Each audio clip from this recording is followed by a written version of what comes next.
Hello and welcome back to Rage Gaming. My name is Olo, and today I want to talk about Endgame, the section of a game that follows the main story, the main scripted content, that stage where you can go and do anything because you've unlocked it all. In Monster Hunter's case, this is the part where you're trying to get your best equipment and builds possible. That usually involves a bit of RNG, but the process has changed per game. This time we're farming talismans, hoping to get ourselves high tier skills of multiple levels, and hopefully with some nice decoration slots to match. And if you're playing with lots of weapons, this time you might be doing lots of Rampage quests as well, so you can augment your weapons in various ways. So the question of the day in this video: is Rise Endgame too simple and repetitive? Too easy maybe? Or to put it on a more positive light, is it straightforward and effective? Is it fun? And even this, since this has been said a few times, is it unfair to even complain about Rise Endgame with the April update just around the corner? Very recently I made a video about if Rise itself was possibly too easy, if not the easiest Monster Hunter we've ever had. It was a fun topic and people were mostly great about it. After all,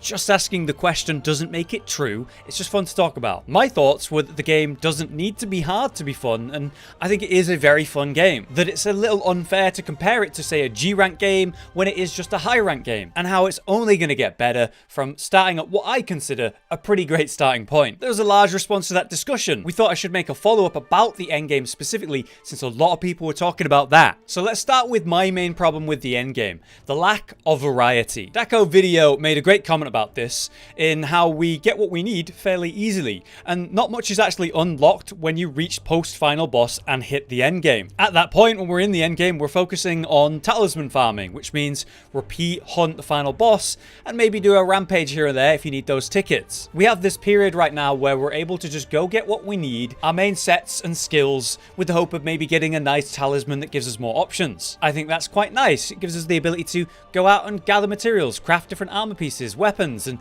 just be prepared for the first content update. The problem is if you're expecting to go hard and spend a long time getting what you need and face lots of tough endgame challenges, well, that just isn't there yet. So I think that is the main issue with the endgame right now. But is it even fair to complain about that lacking aspect? Eltier thinks it isn't. By the way, sorry if I mispronounced any username. They say the game can't be compared to any other until roughly May. They believe the game was released with the endgame cut off, and it's going to be released in future patches. Personally, I don't agree with this. Endgame of other high-ranked Monster Hunter games should be compared to this. After all, it's the same setup, same rank, and Rise is meant to be a progression from that. It would only be wrong to compare Rise Endgame to Master Rank Endgame or G rank endgames. But it is really important that we're aware of what's coming to Rise, and that should be considered in these discussions. We know more is coming. The question is, how will it improve the endgame? On that note, what would improve the endgame, do you think? What would make this better? I find it a little bit weird that the Apex monsters, which currently serve as our deviant versions of monsters, don't have their own weapons and armor to work on. That would certainly be something for us to be working on right now, wouldn't it? Since it certainly takes more effort to get to an Apex monster in a Rampage, and then they're also tough monsters at that. Sean the Cyborg made this point, who feels the Apex monsters feel a bit pointless without any unique loot with them. How do you guys feel about the Apex monsters? Are they great? Do you love them? Or have they missed the mark? I like the concept of them, but I think it is a shame that they're tied to the Rampage quest specifically. I'd like to be able to fight them more directly, since they're really cool monsters. Not everyone is happy with the endgame though, or quite so reasonable about that update that's coming. Thomas here, in short, said that he appreciates the difficulty isn't going to be as tough as Iceborne, but still feels the game is unfinished, as though the game ended where we had the second encounter with Zora, rather than ending at Xeno in World. He felt that the game was released earlier than it should have been, and you know what, I've actually read a few comments like this one, a surprising amount. I've never thought Rise was actually rushed or released early. To me, it feels polished, with clear concepts added like Wyvern riding and the Rampage, which were implemented pretty well. The roster of monsters is solid with lots of variety. It's just specifically endgame that's lacking, mostly due to the final boss materials being too good to ignore and forcing you kind of to do that. The story lasted me about 35 hours, and I thoroughly enjoyed my experience, and it was fulfilling on what I wanted from it. What is lacking is more of a nice fight to work on, maybe a proper challenge. Clint made this point, saying, "We don't need much. We just need an experience like maybe launch day Electron soon. I fully agree with that. I'd love the launch of Rise to be about easing us in and getting us going, letting us get what we need so we're prepared for the incoming challenges that they plan in the updates. Just like World did with those patches, adding ever-increasing difficult monsters that also mix up the meta and our builds regularly. And I fully expect them to do that again, but will they achieve that in the first update? Chameleos wasn't exactly a crazy tough fight back in the day, but with the way Rise has been changing many monsters for the better, maybe in Rise Chameleos will be a bit more of an exciting and challenging hunt. And don't forget, what about the other monsters they're bringing in this update? Who else is coming and how tough will they be? Let's take a quick look at a few other comments that cement these thoughts then. Flaming Duck Knight doesn't ask for much, just that roughly half the monsters can get the what? Okay, this person might be playing a different off-brand Monster Hunter game. Roy claims the game doesn't have any endgame, let alone a lacking one. Another comment about the game being incomplete. I am interested to hear if you guys think this game is, like, unfinished. Fairly, though, he talks about tempered monsters and how we don't have any yet, which is very true.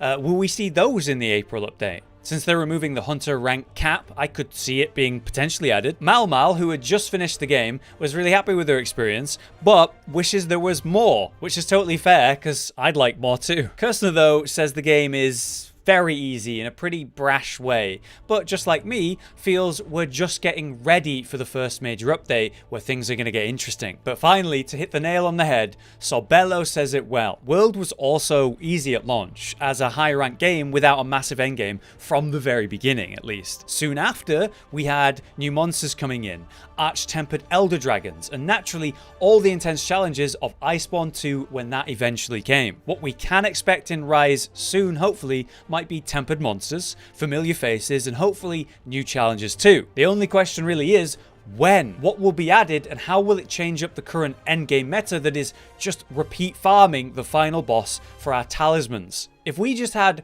1 or 2 more options as a way to balance things out and provide at least some variety in what we're doing, I think that would be really good. So with all that considered, what do I think of Rise Endgame? Just like many of the comments today, I feel like the game is set up really well for future endgame updates. But before those come, right now I do think it's a bit bare bones and quite repetitive. That final boss farming just does not do it for me. Thankfully, I love the game and I just enjoy playing it to play. I don't need dev encouragement. I'm enjoying unlocking all the silk binds. I'm enjoying learning the weapons again in this version.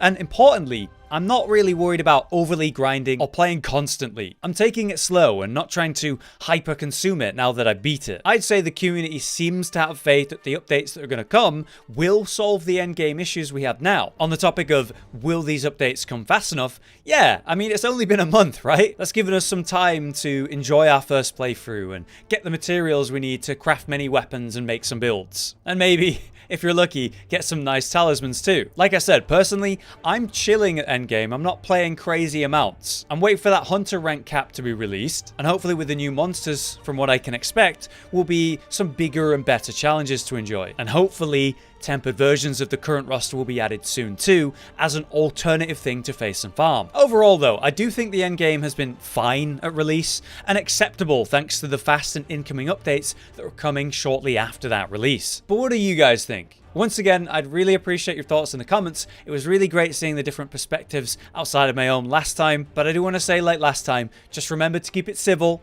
We all love Monster Hunter. That's what this is about. Until next time though, I've been Hollow, you've been you. Thanks for watching. Josh, Cotton, and Hollow with the videos, dropping the humor like a hammer on your tippy toes, bringing entertainment on a daily arrangement to take our insanity and turn it into entertainment. Yes, I said entertainment twice, to reiterate that it is nice to look into your faces on a mostly daily basis when you let us in your homes to make the whole world a stage. Goodbye.